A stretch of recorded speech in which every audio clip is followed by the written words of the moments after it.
제가 제목을 실현의 시간은 어떤 시간일까 이렇게 한번 좀 적어봤습니다. 먼저 본문의 말씀을 보겠습니다. 창세기 28장 1절로 2절입니다. 창세기 28장 1절로 2절.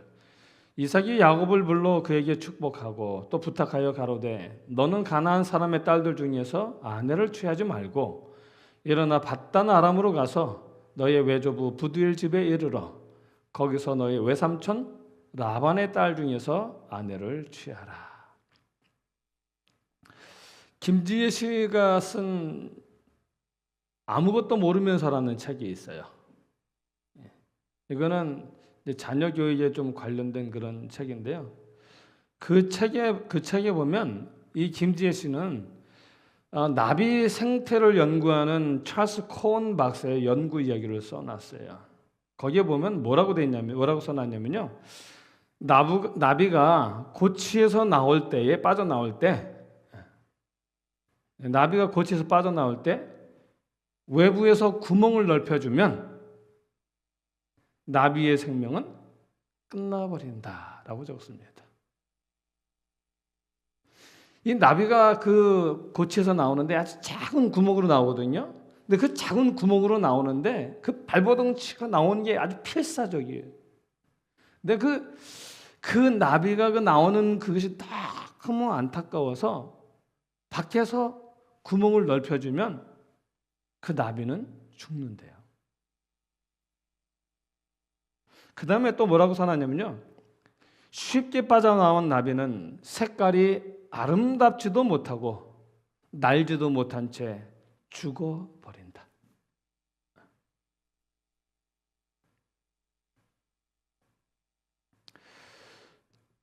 그러면서 이렇게 썼어요. 뭐라고 썼냐면 힘들더라도 스스로 힘들게 구멍을 빠져나와야 비로소 아름다운 나비로 성장한다.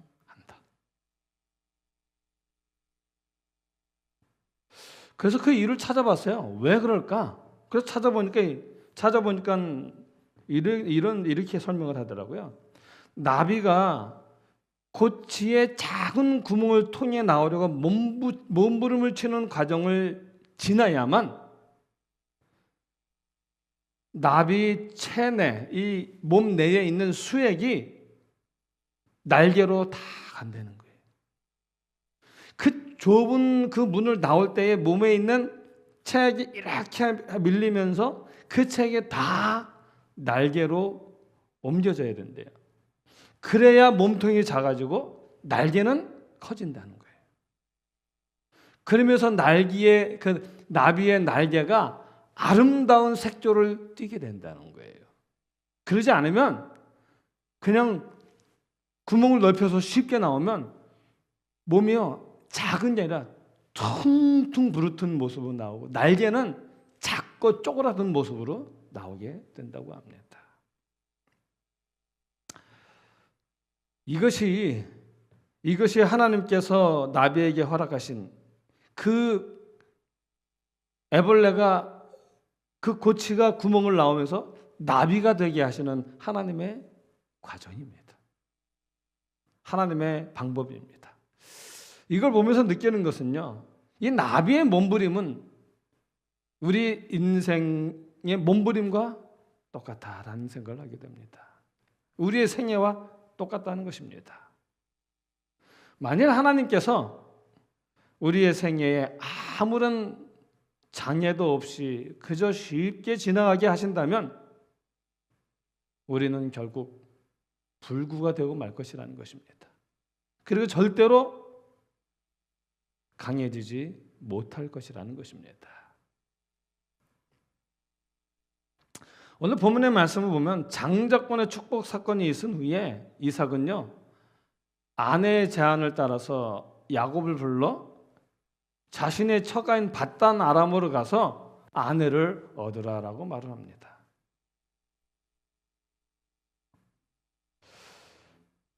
그런데 이 장면에서 우리가 좀 생각해봐야 될 건 뭐냐면 야곱은 아버지에게 장자의 축복을 받았거든요.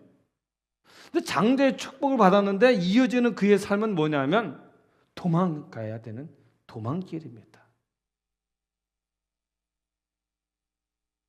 지금 이삭이 속아서 야곱에게 축복했지만 그러나 결국은 하나님의 뜻으로 인정하고 그를 받아들였어요. 그리고 그가 장자의 성사권을 가진 자로 상속자로 인정을 했습니다.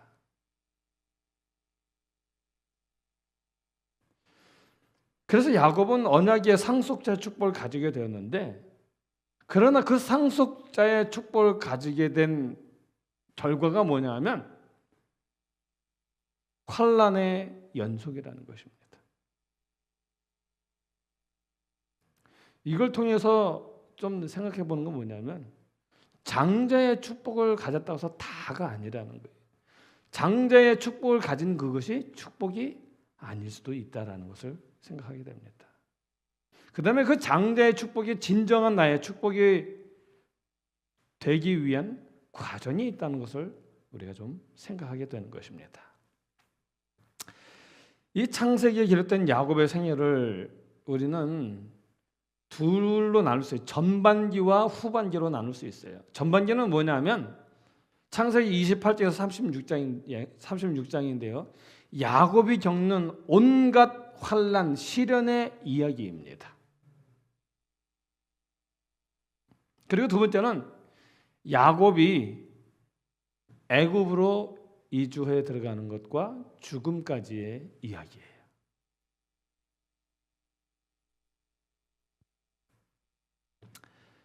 그런데 이 전반기 야곱이 당한 온갖 환난의 이야기는 무슨 이야기인가? 결론부터 말씀을 드리면 사람을 만드는 과정이에요. 야곱을 사람답게 만드시는 과정입니다. 야곱을 비로소 참된 믿음을 가진 자로 만드시는 과정의 이야기인 것입니다. 야곱의 전반기 이야기를 보면은요, 이 야곱은 그 전반기를 보면 그 삼촌 라반은 야곱이 도망갈 때 야곱을 뒤쫓아왔잖아요. 그리고 야곱을 찾아왔어요. 야곱을 쫓아와서는 간밤에 나타나신 하나님의 이야기를 야곱의 이야기를 합니다. 그러면서 하나님은 언제나 너와 함께 하시는 분이다라고 이야기를 해요. 자, 그렇다면 이 야곱은요, 에서가 400의 군사를 이끌고 온다는 소식을 들었을 때에 어떤 반응을 보였어야 돼요? 아니, 하나님께서 그에게 이제 거기 삼촌 라반 집을 떠나서 가나안으로 돌아가라고 말씀하셨잖아요. 그리고 이제 이 야곱이 삼촌 라반을 피해서 도망가는 중에 삼촌이 쫓아와서도 삼촌이 하는 말이 간밤의 꿈을 이야기하면서 하나님이 항상 너와 함께 하시더라 라고 얘기를 했어요. 그렇다면 에서가 400의 군사를 데리고 자기에게 온다라는 말을 들었을 때에 야곱은 어떻게 했어야 돼요? 두려워하지 말았어야 돼요. 그렇죠? 에서가 400의 군사를 데리고 올지라도 야곱의 마음속에는 뭐가 있어야 돼요? 기쁨이 있어야 돼요. 왜요? 하나님이 나와 함께 하신다. 하나님이 나로 하여금 가라고 말씀하셨고 지금도 하나님이 나와 함께 하신다는 보증이 있잖아요.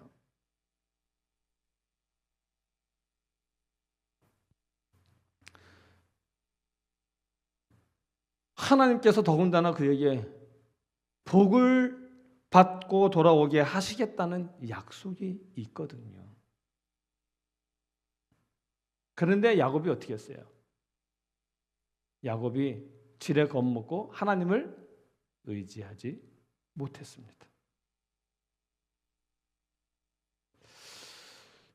이 야곱의 환난의 이야기는요, 시련의 이야기는 그 함께 하시는 하나님의 그 모습을 경험하게 하시고 듣게 하시고 그럼에도 불구하고 믿지 못하는 그 야곱을 마침내 하나님께서 믿게 하는 자로 만드시는 이야기라는 거예요. 그래서 야곱의 이야기는 우리에게 소망의 이야기예요. 희망의 이야기예요. 우리만큼 믿지 못하는 사람들이 어디 있습니까? 그렇죠? 그런데 하나님께서는 우리를 마침내 당신의 사람 되게 하신다는 이야기예요. 그러니까 너무나 좋은 이야기입니다. 자, 어쨌든 야곱은 지레 겁먹고 하나님을 의지하지 못했습니다. 그래서 그는 그의 가축들을 여러 때로 나누고, 그리고 가족들 다 나누고 다 보낸 다음에 혼자서 야복강에서 홀로 지새우며 하나님과 씨름을 하게 됩니다. 그 하나님과 씨름하는 그 씨름함으로 말미암아 그의 이름은 이스라엘로 바뀌게 됩니다.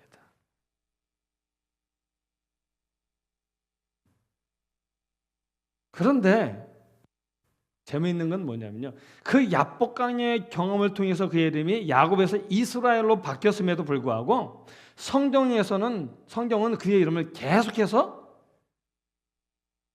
야곱이라고 적어요. 이스라엘이라고 적어야 되는데 야곱이라고 적고 있습니다. 그럼 그가 야곱이 아니라 이스라엘로 기록되기 시작한 때가 언제일까요? 그는 창세기 43장의 이야기인데요. 기근이 들어서 그 자식들이 애굽에 가서 양식을 사왔잖아요. 그 요셉을 만났어요. 요셉이 동생 베냐민이 살아있는지 베냐민도 보고 싶고, 그 베냐민을 통해서 형들의 변화된 모습도 확인하고 싶어서 다시 올 때는 반드시 누구를 데리고 오라 그랬어요? 베냐민을 데리고 오라 그랬어요. 근데 그 형들이 요셉에게 하는 말이, 우리 아버지의 생명은 그 동생 베냐민과 연결되어 있다는 거예요. 그래서 곧 베냐민이 내 아버지의 생명이기 때문에 베냐민을 데리고 오는 건 있을 수가 없는 일이라고. 그 베냐민이 없으면 우리 아버지는 돌아가실 거라고, 안 된다고 그런 거예요. 그런데도 야곱이 그 베냐민을 데리고 와라라고 이야기를 하죠. 그 이야기는 뭐냐면요, 야곱이 고민하다가 마침내 베냐민을 보내기로 결정을 해요.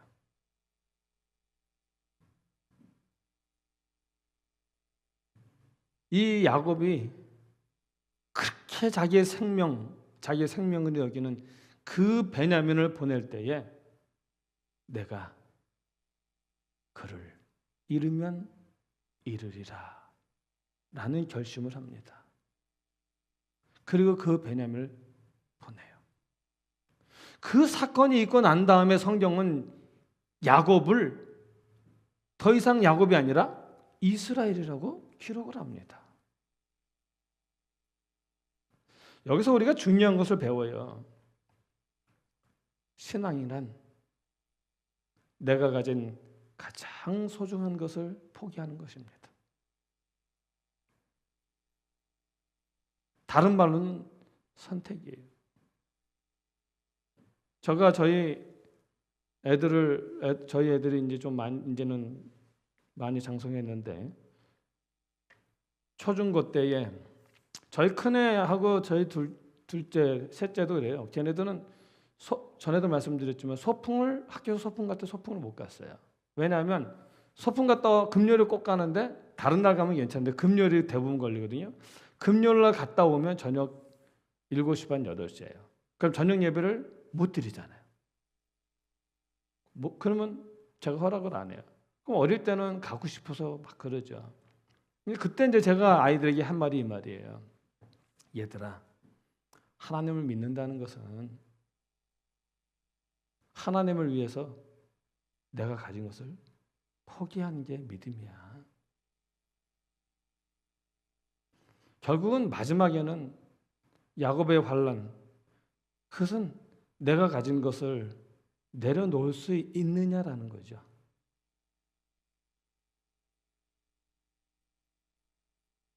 그 짐승의 표를 가진 자 외에는 매매를 못하게 한다는 거예요. 그것은 마지막, 정말 내 자식뿐만 아니라 이제 마지막 내 생명마저도, 가장 소중히 여기는 내 생명마저도 하나님을 위하여 내려놓을 수 있느냐는 마지막 이야기입니다.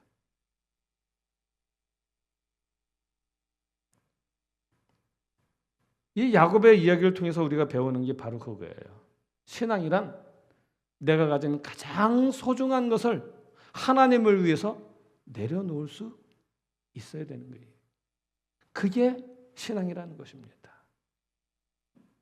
이 야곱의 전반기 이야기는 이렇게 하나님께서 야곱을 당신의 사람으로 만드시는 이야기예요. 믿음의 사람으로 만드시는 이야기입니다. 그래서 이 야곱이 겪는 온갖 시련과 환난을 통해서 마침내 야곱이 이스라엘이 되는 그 모든 과정을 이야기한 것이 야곱의 전반기예요. 28장에서 36장까지의 이야기입니다. 그리고 이 시간에는 창세기 28장에서 야곱이 첫 번째 당하는 그 형 에서를 피해서 도망가는 그 시련, 그 환난의 이야기를 통해서 야곱이 경험한 그 신앙이 무엇인지 살피면서 오늘 우리도 그 야곱이 경험한 그 믿음을, 그 신앙을 우리도 경험하고 그 신앙을 갖게 되기를 간절히 바랍니다. 그러기에 앞서서요, 야곱의 이야기에 앞서서 기록된 에서의 모습이 있거든요. 그 에서의 모습을 잠깐 좀 살펴보겠습니다. 창세기 28장 6절로 9절인데요. 거기 보면 이렇게 기록되어 있어요. 에서가 본즉, 에서가 봤어요. 뭘 봤어요? 이삭이 야곱에게 축복하고 그를 받단 아람으로 보내요. 1절, 2절 이야기잖아요. 그렇죠? 네. 그래서 받단 아람으로 보내면서 뭐라 그래요? 거기서 아내를 취하라는 거예요. 이 가나안 여인들 중에 취하지 말고 거기서 아내를 취하라는 거예요. 그러면서 또 그에게 축복하고 명하기를 너는 가나안 사람의 딸들 중에서 아내를 취하지 말라 하였고, 그 말을 듣고 야곱이 부모의 명을 쫓아 받단 아람으로 갔으며 에서가 또 본즉 8절이요. 에서가 또 본즉 가나안 사람의 딸들이 그 아비 이삭을 기쁘게 못하는지라. 9절. 이에 에서가 이스마엘에게 가서 그 본처들 외에 아브라함의 아들 이스마엘의 딸이요 느바요의 누이인 마할렛을 아내로 취하였더라. 에서 가만히 보니까 아버지 이삭이 야곱에게 축복을 해요. 그리고 하시는 말씀이, 야, 너는 받단 아람으로 가서 내 삼촌의 딸 중에 하나를 아내로 맞아라. 여기 가나안 사람을 아내로 맞지 말라는 거예요. 맞이하지 말라는 거예요. 그리고 가만히 보니까 자기가 얻은 가나안 여인들이잖아요. 그 자기 부인들이 보니까 아버지를 이삭을 기쁘게 하지 못하는 거예요. 그래서 그것을 보고 이 에서가 어떻게 했냐면 옳거니 그럼 나도 야곱처럼 나는 받단 아람까지는 못 가도 누구한테 가요? 큰아버지 이스마엘에게 가서 그 큰아버지의 딸들 중에 하나를 내 아내로 취해야 되겠다라고 생각한 거예요.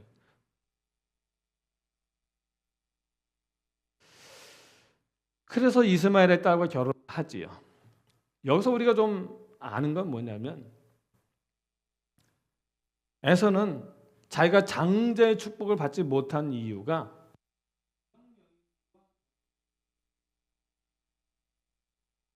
못한 거라고 생각을 하는 것입니다. 그래서 이 야곱은요, 자기도 큰아버지 이스마엘의 딸과 결혼을 해서 아버지의 환심을 얻어야 되겠다. 그래서 내가 장자의 축복을 받아야 되겠다라고 생각을 한 것 같아요.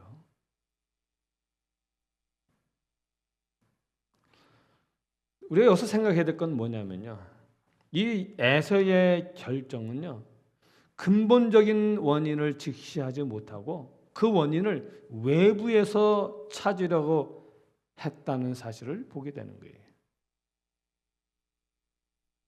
참 어리석은 결정이었습니다. 여러분, 이 에서가 해야 될 참된 문제의 해결은 뭐였습니까, 여러분? 장자권을 경솔하게 생각한 자기의 경솔함을 회개했어야 돼요. 그리고 자신의 가난한 아내들로 하여금 이제는 자신과 함께 신실하게 하나님을 섬기는 신앙적인 삶을 살도록 그들을 이끌었어야 되는 겁니다. 그게 최선이었어요. 그런데 그는 이런 진지한 노력은 조금 더 기울이지 아니하고 새로운 아내를 맞이해서 자기 아버지의 자기 부모의 환심만 얻으려고 했어요. 그래서 장자의 축복을 얻으려고 했던 것입니다. 이것이 육에 속한 사람들의 특징이에요. 하나님의 뜻과는 전혀 상관없이 자기의 생각과 자기의 의지대로 문제를 해결하는 거예요.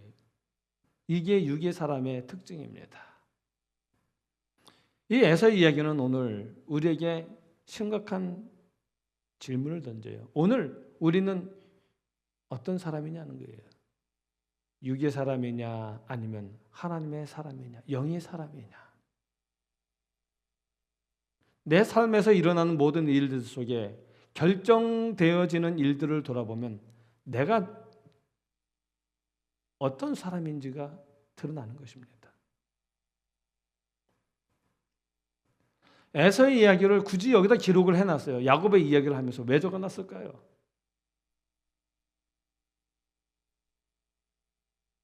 오늘 우리의 삶에서 내가 내 생각대로 내 의지대로 뭔가 결정하고 해결하는 사람이 되지 말라는 거예요.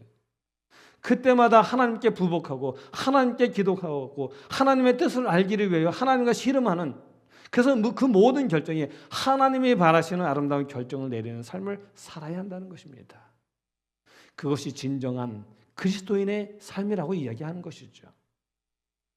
그래서 이 에서의 이야기를 통하여 오늘 우리로 하여금 참된 그리스도인의 삶을 살아가라라고 우리에게 권면하는 것입니다. 자, 이제 야곱의 이야기를 좀 살펴보겠습니다. 창세기 28장 10절 16절인데요.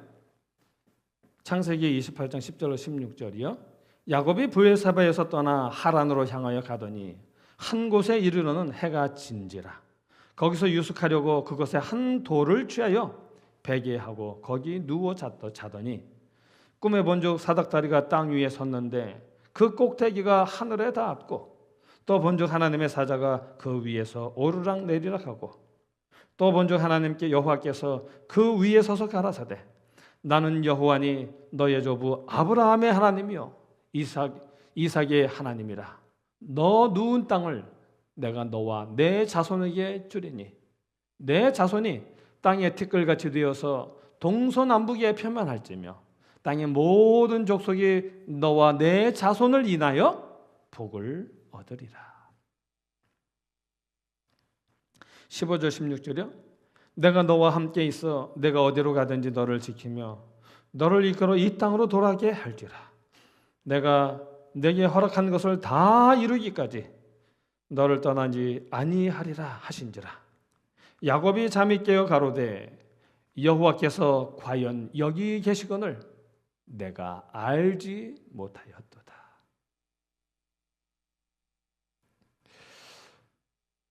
신앙의 본질은 지식적인 동의가 아닙니다. 신앙의 본질은 자기 수양을 통해서 얻은 도덕적인 의가 아닙니다. 또 신앙의 본질은 감정적인 체험도 아니에요. 신앙의 본질은 뭐냐면 하나님, 나의 하나님이 되어야 되는 거예요.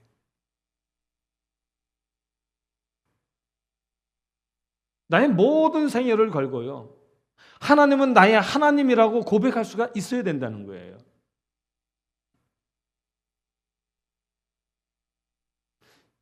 지식으로 감정적으로 아니라 내 삶의 경험을 통해서 체험을 통해서 전 인격적인 경험을 통해서 하나님을 알게 되고 비로소 하나님이 여기 계시구나라는 사실을 고백할 수 있는 그 믿음이 있어야 된다는 거예요.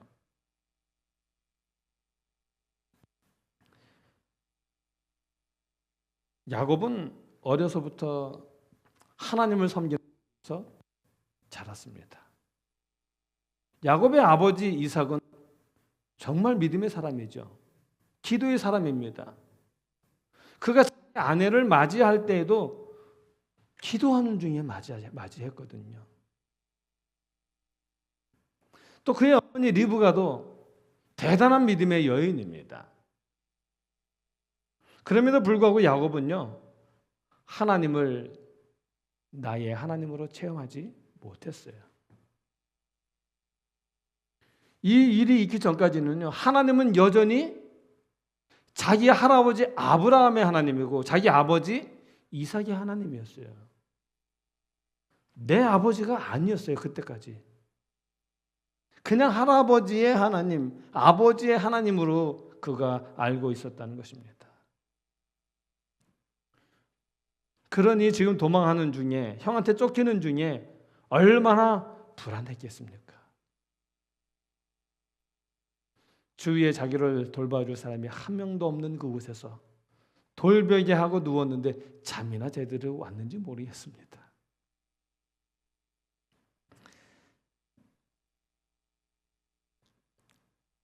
그런데 하나님은 그런 야곱을 잊지 않으셨어요. 하나님은 꿈으로 그에게 다가오셨습니다. 그리고 할아버지 아브라함에게 약속하신 그 약속을 그에게 다시 그대로 약속하십니다. 그리고 덧붙여서 하시는 말씀이 내가 너와 함께 하리라라고 말씀을 하십니다. 이 사건이 있은 후에 야곱이 비로소 깨달아요. 그리고 하는 말이 뭐냐면 여호와께서 과연 여기 계시거늘, 여호와께서 과연 여기 계시거늘 내가 알지 못하였도다라고 말합니다. 이 이야기는 우리에게 이야기해 줍니다. 하나님은 언제나 우리의 삶의 현장에 함께 계시는 분이라고요. 그러나 우리가 알지 못했을 뿐이라는 거예요.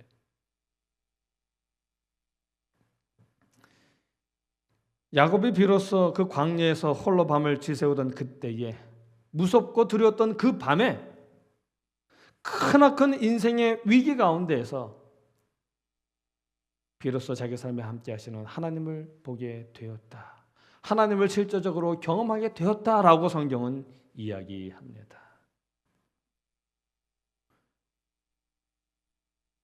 그런 경험 후에 비로소 그는 하나님을 자기의 하나님으로 받아들인 참된 믿음의 사람이 되었다라고 성경은 이야기합니다. 그리고 비로소 이제는 하나님은 아브라함의 하나님이요, 이삭의 하나님이요, 그 다음에 누구의 하나님이에요? 야곱의 하나님이 되셨어요.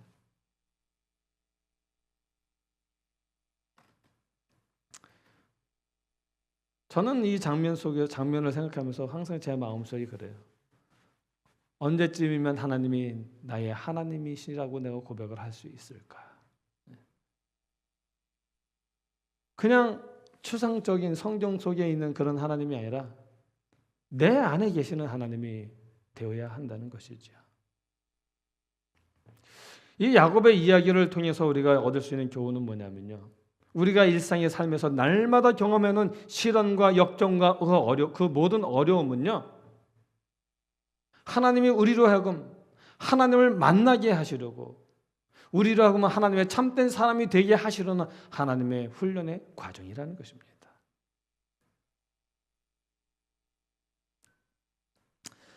이 아브라함도 그랬어요. 아브라함은 하나님께서요, 내가 너로 큰 민족을 이루어 주겠다, 그러니 내가 지시할 땅으로 가라라고 말씀하셨어요. 그래서 아브라함이 순종해서 가나안 땅에 갔더니 그 가나안 땅이 어땠어요? 젖과 꿀이 흐르는 땅이라는데 무슨 땅이었어요? 갔더니 기근이 들었잖아요. 땅이 메말랐습니다. 그래서 그는 식량을 구하기 위해서 애굽으로 피난길에 올라야만 했습니다. 그리고 또 하나님께서 너로 하여금 별과 같이 많은 너에게 별과 같은 많은 후손을 주겠다라고 말씀하셨어요. 그런데 우리가 아는 것처럼 그렇게 약속하시고는 참으로 오랫동안 하나님은 침묵하셨죠. 그리고 이 침묵은 아브라함을 당황하게 만들었습니다. 그래서 오래 기다려도 후사가 없자가 하나님께서 다시 그에게 나타나셨을 때에 그랬어요. 하나님, 제게 자식을 주시지 않으니 이 다메섹 사람 엘리에셀이나 제 상속자가 되게 해 주십시오. 그럴 때 하나님이 뭐라 그러세요? 아니야. 내 몸에서 난 자라야 내 상속자니라 그랬어요. 그래서 아브라함이 또 그래요? 하나님? 하고 이제 또 기다렸어요. 근데 하나님이 또 침묵하시는 거예요. 그러니까 사라의 제안을 따라서 사라의 여종과 관계에서 아들을 얻지요. 이스마엘을 얻었습니다. 그런데 그 아들을 얻었는데 하나님이 뭐라 그러세요? 그 이스마엘은 하나님의 약속의 후손이 아니라는 거예요. 그냥 그 이스마엘은 아브라함의 조급함을 통해서 얻은 그냥 육신의 아들이었던 것입니다. 그 일이 있은 후에 마침내 하나님이 사라에게 이삭이라는 아들을 잉태하게 하십니다. 이 지루한 것 같은 이야기를 성경은 한참을 써나가요. 왜 써나갔습니까, 여러분? 성경은 왜 이것을 기록했을까요?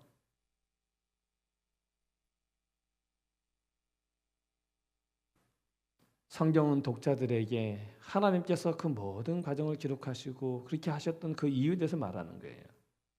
아브라함이 마지막으로 배워야 했던 것이 있는데 그것이 바로 믿음이라고요.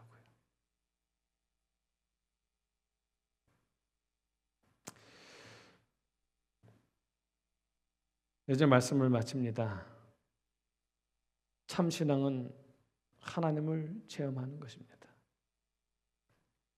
시편 기자는 말하죠. 시편 37장 23절로 24절입니다. 여호와께서 사람의 걸음을 정하시고 그 길을 기뻐하시나니 저는 넘어지나 아주 엎드러지지 아니함은 여호와께서 손으로 붙드심이로다.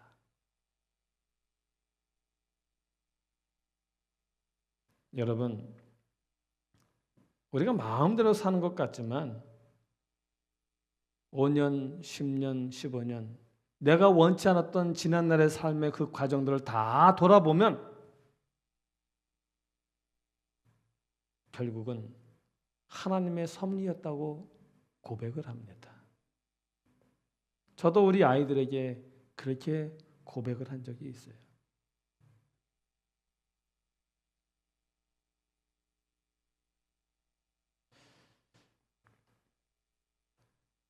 사람은 내 삶을 돌아보면 다 하나님의 은혜였고 하나님의 예비하신 길을 내가 걸었다고 고백할 수밖에 없다는 것입니다.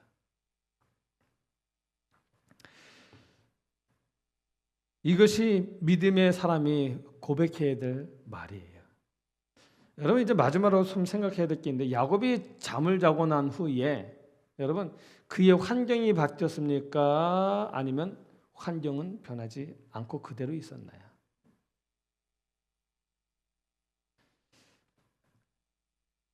환경은 변하지 않았어요. 근데 뭔가 변했어요. 뭐가 변했습니까? 그의 마음이 변했습니다.